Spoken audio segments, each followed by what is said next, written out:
for the MLB Podcast, MLB This Week with Rich and Gary. Hello, everyone. My name is Rich.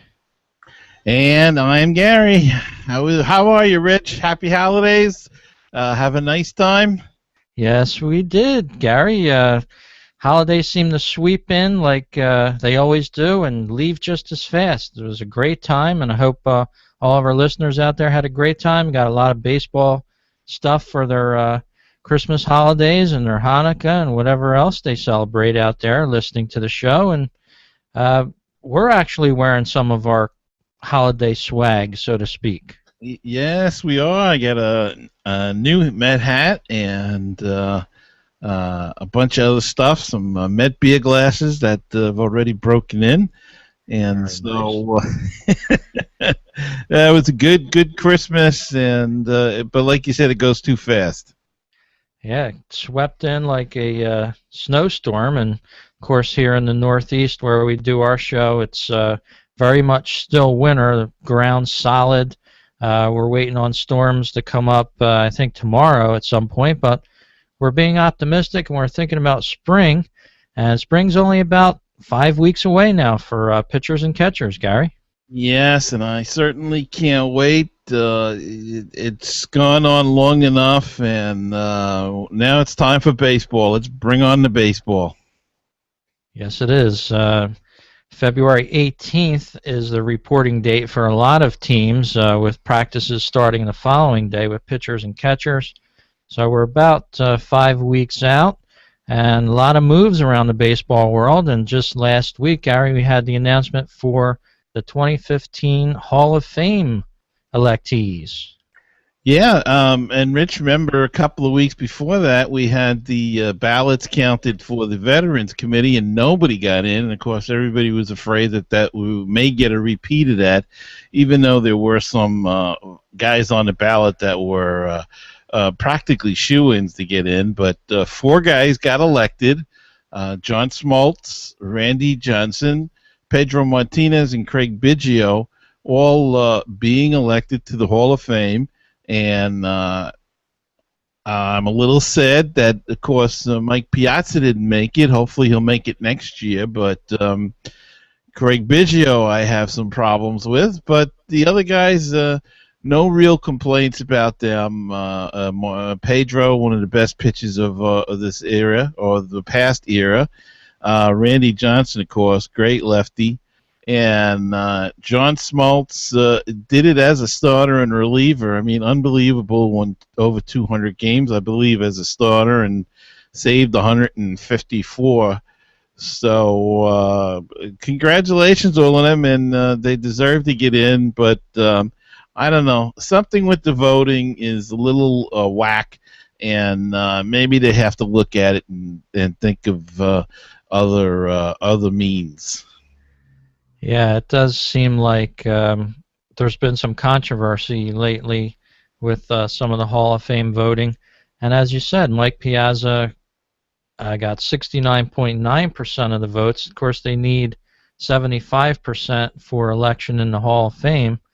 But we had a nice little chat before the show about Piazza, and you know, the jury's still out on him. Did he or did he not take part in steroids, and is his numbers reflective of that? And as you said on one of your shows, Mets Musings, just the last show, Gary, you don't believe that the evidence is there, and you feel that he should be elected into the Hall of Fame.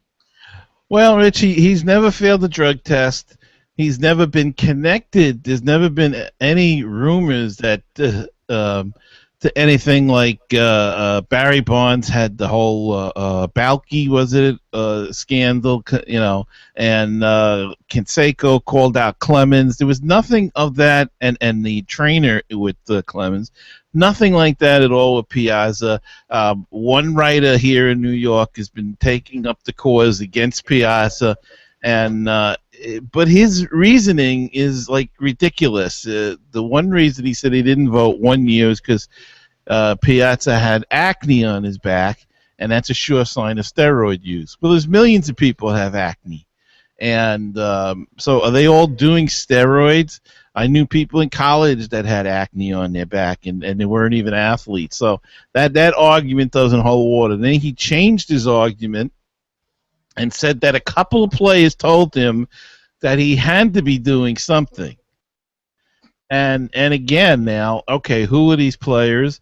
And nobody said, and this is the words he used, nobody said that he did something. Nobody saw him do anything. It's just that a couple of players told him that he had to be doing something. So, and his latest argument was that in 2003, Piazza's numbers plummeted, and of course, Piazza was 34 in 2003 in a court for 12 years, and that's a tough position, and it can catch up to you.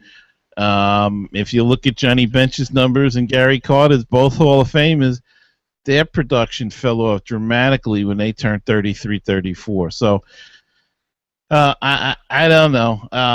I still say I'm getting to the point where I think you should let these players in because it was what went on at the time, and that's people were happy with it. They loved watching the offense and everything, so everybody had a chance to do it. So he just should let them in, even Clemens and Bonds. The only ones I wouldn't let in are DHs because I don't think that's a real position.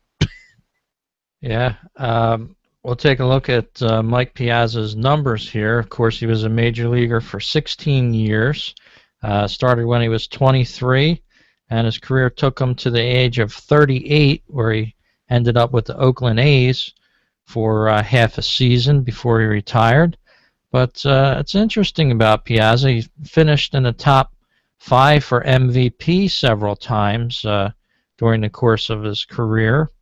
And several times he had upwards of 40 home runs in the season. 1997 he had 40, 1999 he had 40, and 2000 he had 38. So that was sort of the crest of his home run hitting. As a 32-year-old in 2001 he hit 36 home runs, and then it trailed down from there. 2002, 33. And then as a 34-year-old, as you said, it dropped dramatically down to 11 home runs. And he only put in a half a season with the Mets back then. He was probably injured. Right. I have to think. But, yeah, I mean, a lot of those guys back then, namely a few of them, look at, as you mentioned, Barry Bonds, Edgar Martinez. A lot of these guys, Sammy Sosa, they've been implicated in the steroid scandal, and they're probably not going to get elected to the Hall of Fame unless something changes with the voting and influencing of how the voting is done. Well, I think they'll get in eventually. I don't know whether it's going to be by the original writers or the veterans. I think that as time goes on, things start to change, and it gets pushed into the rearview mirror, and people have a different attitude towards it. And I don't know. Even myself, I'm starting to get if they cheated. You want to call it cheating, but what's not cheating? I mean, Gaylord Perry cheated. He's in the Hall of Fame. Players steal signs all the time, or if a pitcher tips what they're going to throw, isn't that cheating to a certain extent as well? I just don't know. And like I said once before, if they call it performance-enhancing drug, so if you've got a sore leg and you take an Advil and that helps you perform better, is that not also a performance-enhancing drug?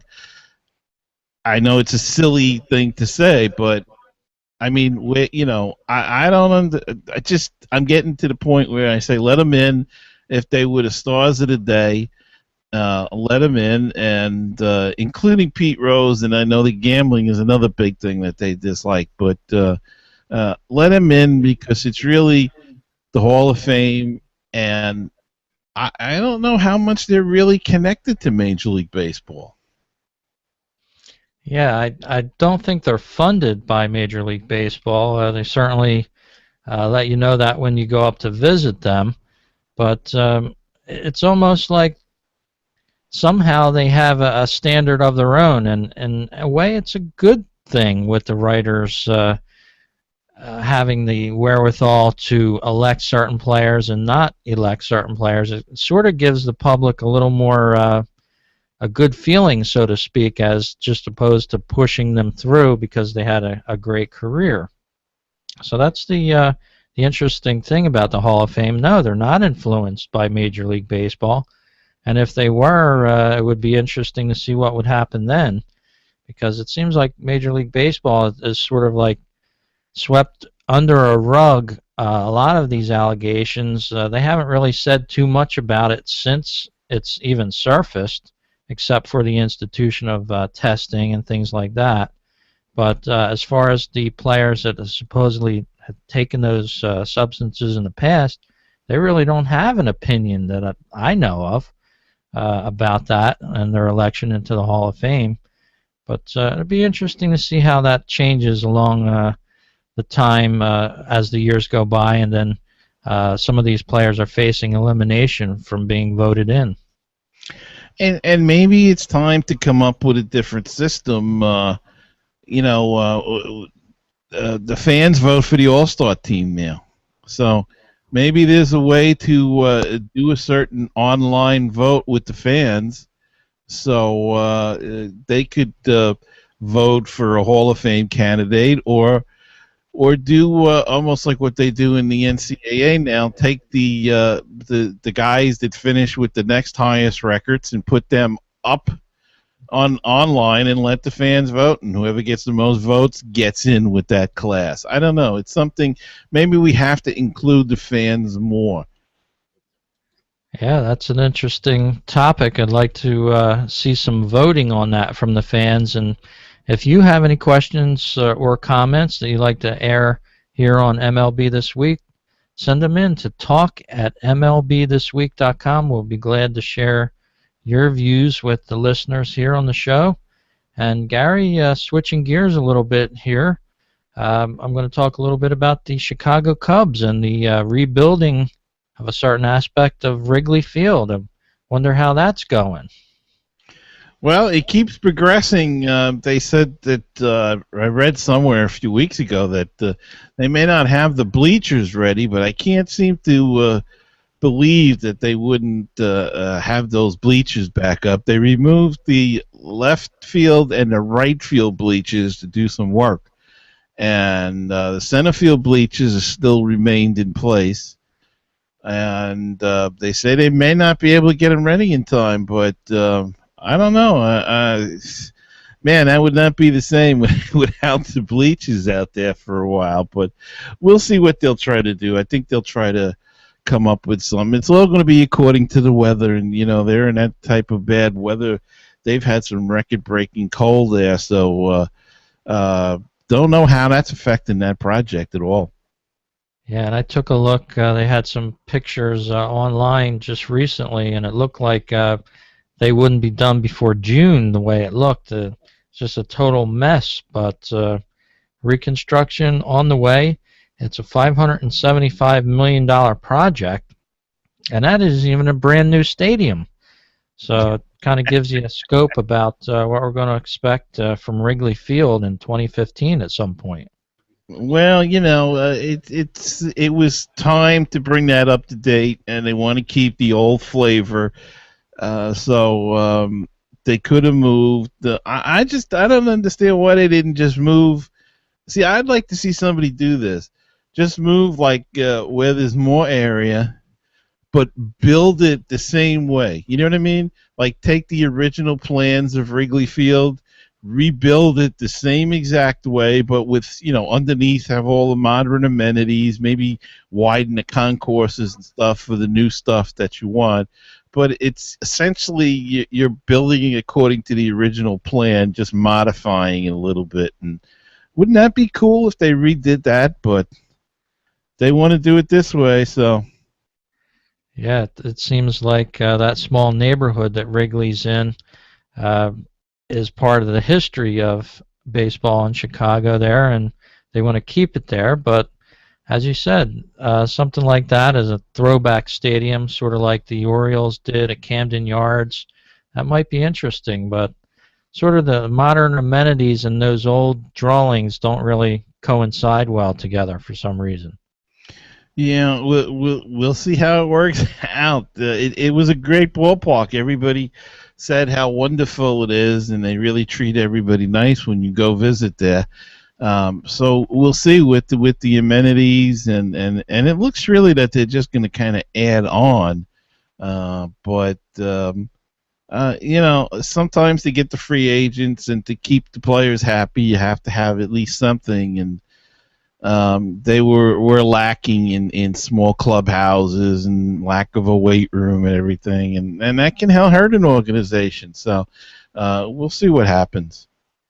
Yes, we will. We'll keep an eye on it for you. We have a few connections with some Cubs podcasts. Maybe we'll have one of those guys on the show in the next coming weeks. We'll get an update for our listeners here on MLB This Week. And wanted to let all our listeners know you can find our show on StitcherRadio.com. Download the Stitcher app to your tablet or your smartphone and listen to our show there. Of course, you can download us on iTunes and hear the show also at BaseballTalkRadio.com and our website, MLBThisWeek.com. So, Gary, plenty of ways to tune into the show. And I wanted to let some of our listeners know as well in the next coming shows, stay tuned for our Patreon page. That's you, the listener, sponsoring our show. If you enjoy listening to our show, you can make a small donation every month. We'll put it towards stuff that you see online here and stuff that you hear our hosting for the show and some equipment maybe, and we'd appreciate your support. So, listeners, check out our Patreon page when it's up and become a sponsor of the show. Well, that sounds exciting. You have been busy while we had these couple of weeks off, haven't you? Yes, I have. That's sort of where a lot of the podcasts are going now. Of course, this show is independent. We're not paid by anybody, so we like it that way, and we like to bring you the latest news and views, and also it can help us with our expenses on the show. So if you like to listen to the show, you want to shout out, we're going to have different levels of participation. You might get your name mentioned on the show, or if you have a business, something like that, we can also mention you as well as part of a sponsorship on MLB This Week, Gary. Oh, okay. Well, like I said, it sounds interesting, and I hope it's going to be going into full blast pretty soon. Yep, and I promise we won't be buying just all Mets hats for Gary. We're going to get some other hats involved too. So I know one of our listeners said he'd like to see Gary dressed in a different Mets hat every show. Well, here's your chance to put your money where your mouth is. Make a donation, maybe that'll happen. And it wasn't me either that said that. All right. Just getting back to our discussion a little bit on the Hall of Fame, there was one vote that sort of didn't jive with the rest of the three. I know the top three vote getters there, Randy Johnson, Pedro Martinez, and John Smoltz, are all first ballot type of Hall of Famers. But we both had a little issue with Craig Biggio getting in on this one, didn't we, Gar? Well, to me, in a way, he played in the same era as in the steroid era, and no mention was made of him, and he was supposedly a clean player, and I'm not saying that he wasn't, but I don't get what makes him a clean player and what doesn't anybody else, and his power numbers went up significantly at the age of 37 or 38. I mean, late in his career, he had some good power number years, which used to be a red flag, I thought.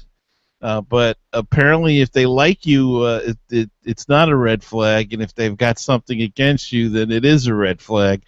I don't know. I never thought of Craig Biggio. He was a very good ball player. I never thought of him as a Hall of Famer, and But look, he got in. He compiled 3,000 hits. I think he was a compiler. I think he hung around a long time to get to 3,000 hits, and he did it, and he got elected. So, it's just I have a question mark about him. Yeah, and a lot of Hall of Famers like him. He sort of reminds me of almost like a Ryan Sandberg, the way Sandberg got in. Because if you look at his numbers over the years, Sandberg left baseball. He came back for about 4 years after retiring with the Cubs. He did come back, and he had a great 4 years. He put in another great 4 years to end his career, and those numbers were great. And that's what I think pushed him over the edge, sort of like a Biggio. But as you said, that question mark remains. He was very much in that steroid type of era, so to speak, quote unquote. And these guys did these steroids in that era. There's no doubt about it. We were all caught up in it. Sammy Sosa and Mark McGwire, we remember the battling back and forth of 97, 98. 99. That went on for about 3 seasons.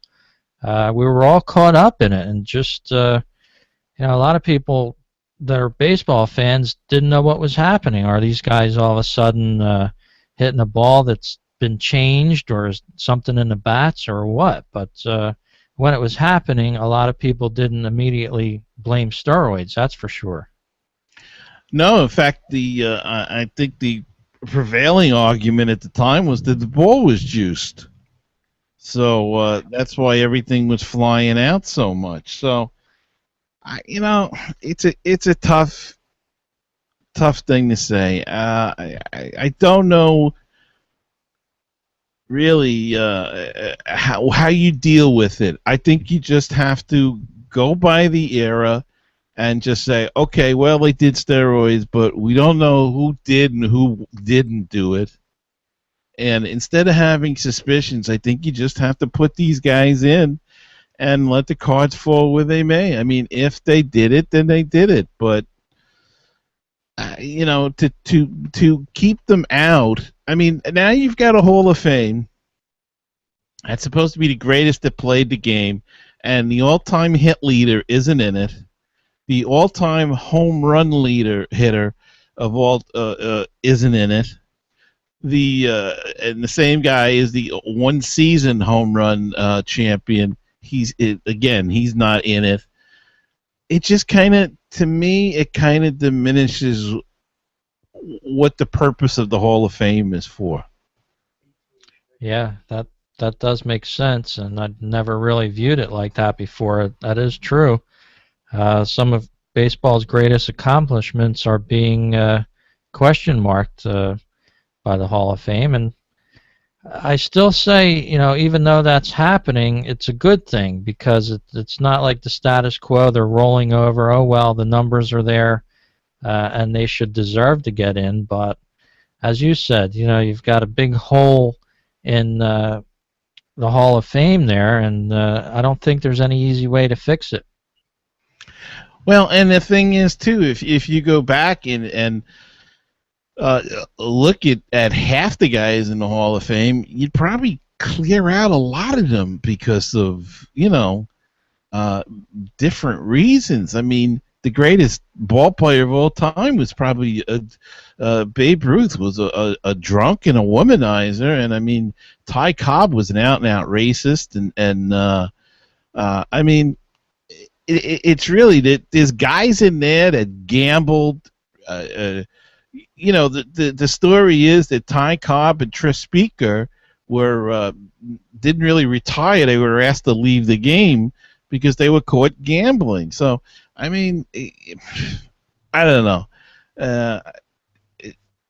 It's sometimes it can be too sanctimonious, and I think sometimes the writers get too sanctimonious and get this God syndrome because they have all of this power for this, and I don't know. It's just I think you just have to put these guys in and look. If the people don't want to visit their plaque, or if the people don't want to visit, the people will make the protest. I don't think it's the writer's idea to make the protest. I think it's up to the people. The people don't want to visit because they're disgusted that these guys are in it and they're not going to visit. If they do, then put them in. Yeah, we'll have to see how that shakes out down the road with Hall of Fame voting.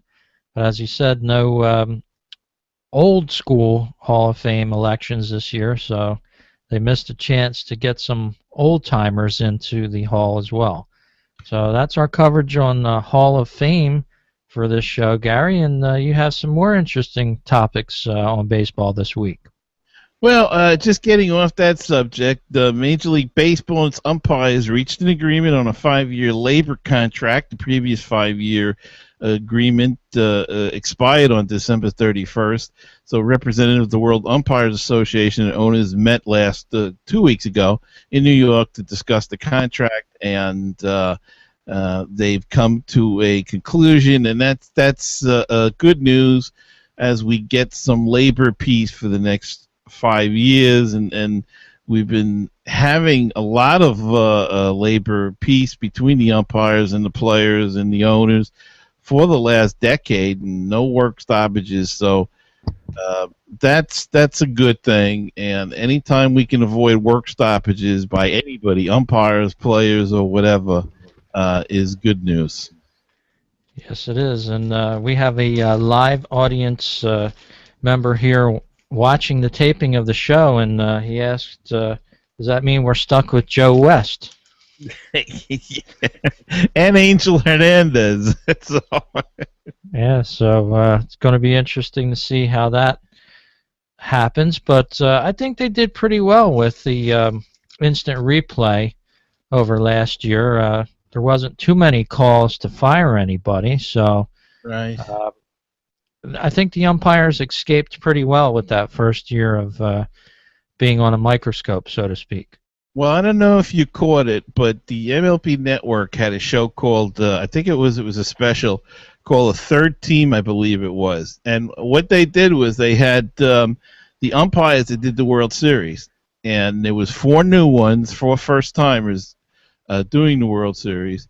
And they followed them around, and they had the cameras were in the umpire room and all that, and they went through calls of the game and the few instant replays they had during the game. It was very interesting, and you really come away with a whole different respect for the umpires. It's not an easy job; it's a tough job, and they really are well respected by a lot of the players. They have their moments.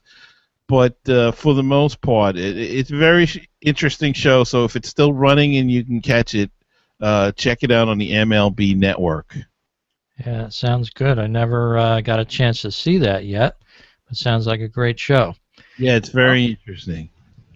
Wanted to let our listeners know you can also watch our show being done live on YouTube via the Hangouts, which is where we broadcast the show from, so you can tune into the show. Follow us on Twitter, MLBThisWeek. You can get our show times. It's usually on Sunday nights around 7 p.m. Eastern. That does change a little bit from time to time, so you want to keep your eye on the schedule a little.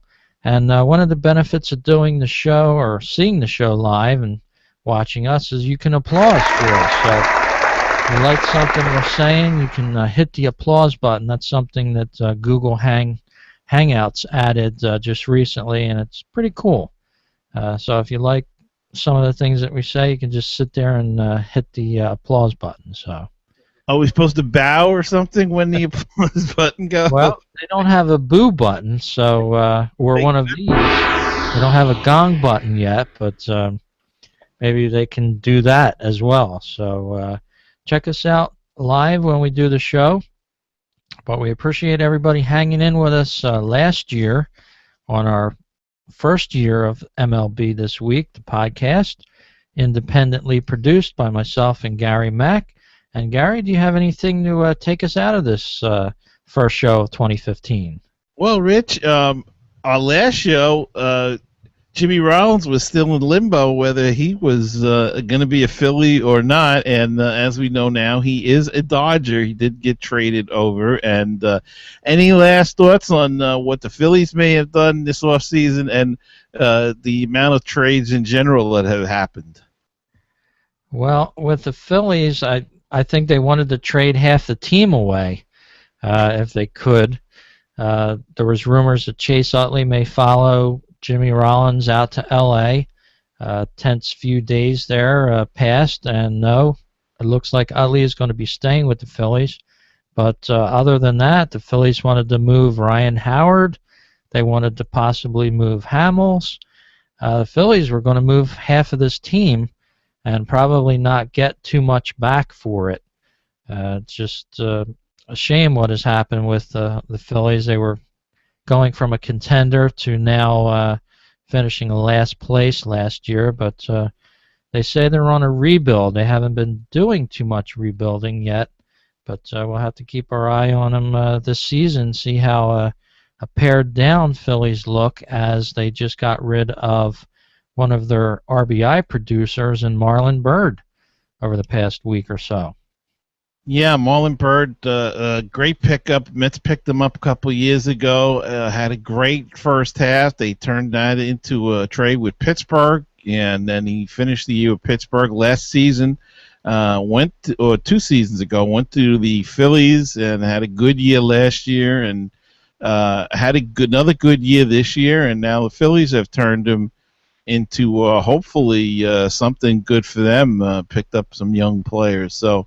It'll take some time. They waited too long. I think it's safe to assume that everybody says the same thing. They really did wait too long with that crew. They had a terrific team, but everybody got old together, and boy, when that happens, it's tough. It's really tough because you don't want to make that move, but you know what they say, sometimes it's better to get rid of them too early than too late. So yeah, and it seems like Ruben Amaro seems to have that disease where he keeps picking up late 30-year-old players. You just picked up Aaron Harang in the past week to 10 days ago, as going to be competing for a starting job with the Phillies, 37, 38 years old. So evidently didn't learn his lesson either, Gary.